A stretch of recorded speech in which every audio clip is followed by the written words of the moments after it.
এবং সাথে প্রচুর পরিমাণে ভীত। সবাই খুব ভয়ে ছিলাম সব দেখে। খুব ভয় বললেও কম হবে, সীমা ছাড়িয়ে গিয়েছিল ভয়ের একদম। আব্বুরও জ্বর চলে আসে।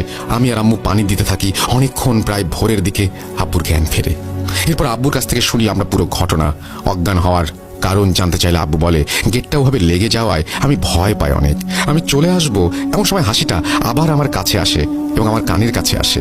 আমি জানালা দিয়ে ভেতরে তাকাতেই দেখি হুবহু আমার চেহারার একজন ফ্যান লাগানোর জন্য যে রডটা সেটাতে ফাঁসি দিয়ে ঝুলে আছে। কিন্তু ভয়ের পরিমাণ আরো বাড়ে যখন দেখি আমার মতো দেখতে সেই জিনিসটাই এতক্ষণ হাসছিল।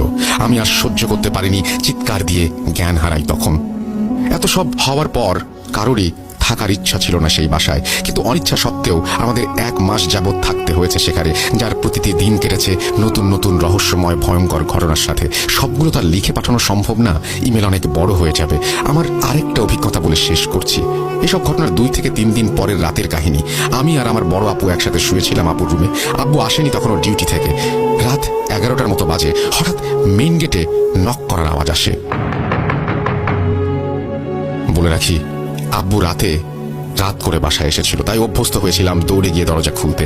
আমি আব্বু এসেছে ভেবে দৌড়ে দরজা খুলি, কিন্তু কেউ নেই সেখানে। আজব ব্যাপার, আমি স্পষ্ট শুনেছি কেউ নক করছে। এরপর দরজা লাগিয়ে দিয়ে পেছনে তাকাতেই আবার নক করার শব্দ দরজায়। আমি কিছু না ভেবে খুলে দেই আর দেখি কেউ নেই। আজব ব্যাপার, কিন্তু এবার নিচে তাকিয়ে দেখি বড় একটা ব্যাঙ বসে আছে আমার গেটের সামনে। আমার ভয় লেগে যায় অনেক, তাই চুপচাপ গেট লাগিয়ে দিয়ে চলে আসি এবং আপুর সঙ্গে শেয়ার করি। বেশ কিছুদিন যাবত এরকম ঘটনা লাগাতার ঘটে যাওয়ায় এমনিতেই আমরা সব বুঝতে পারতাম সব। সেই একই রাতে আমরা ঘুমিয়েছিলাম সবাই, কিন্তু প্রায় 4টার দিকে আমার ঘুম ভেঙে যায়। সারা বাসায় লাফালাফির শব্দ হচ্ছে। মনে হচ্ছিল অনেকজন একসাথে বাসার এই পাশ থেকে ওই পাশে দৌড়াদৌড়ি করছে। আর এটা হচ্ছে একদম আমাদের ডাইনিংটা থেকে শুরু করে একদম ওয়াশরুম পর্যন্ত। আমি ভয়ে জমে যাই একদম, কারণ এই কয়দিনে ফ্যামিলির সকলেরই বোঝা হয়ে গেছে কারা এমন করে। আমরাও কেউ বের হই না রাতে। এরপর যা হয় তার জন্য সম্পূর্ণ অপ্রস্তুত ছিলাম। মূলত আমি আমাদের রুমের দরজায় জোরে জোরে ধাক্কা দেয়, যেন দরজাটা ধরে টানাটানি করছে, ধাক্কা দিচ্ছে।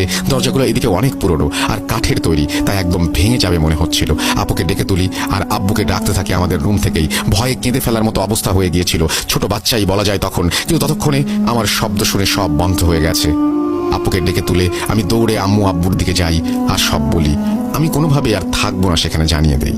তাই আমি সকালে উঠেই চলে যাই দাদুর বাসায়। কেউ না যেতে দিলেও আমি জোর করে দাদু বাসায় চলে যাই। প্রায় 11-12 দিন পরে এসেছিলাম দাদু বাসা থেকে। এটাই ছিল আমার ঘটনা রাসেল ভাইয়া। আপনার ভালো লাগলে পড়ে শোনাবেন। কিছুদিন পর পাশের রুমে একটা হিন্দু ফ্যামিলি উঠেছিল। তাদের সাথে আরো অনেক খারাপ কিছু ঘটে। আপনি এবং শ্রোতারা শুনতে চাইলে আমি বাকিটাও লিখে পাঠাবো। বাসাটা এখনো আছে, লোকমুখে শোনা যায় পরের দিন